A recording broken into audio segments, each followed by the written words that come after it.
நம்ம அப்பாக்கள் போன தலைமுறை வரையும் வீட்டோட தான் தொழில் பண்ணாங்க. வருமானம் எதுவும் இல்லை.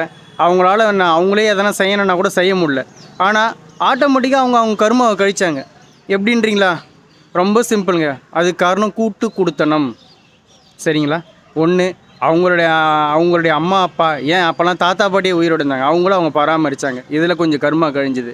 அடுத்தது, அந்த காலத்துலாம் சொன்ன மெடிக்கல் எதுவும் இல்லைல்ல, குடும்பத்தில் அவங்களுடைய கூட பிறந்த அண்ணனோ தம்பி இறந்து போயிடுவாங்க. இப்போ 4-5 குழந்தை குட்டியோட, அந்த குழந்தை குட்டியும் சேர்த்து அவங்களுக்கும் சம்பாதிச்சு சாப்பாடை போட்டு வளர்த்தி விட்டாங்க.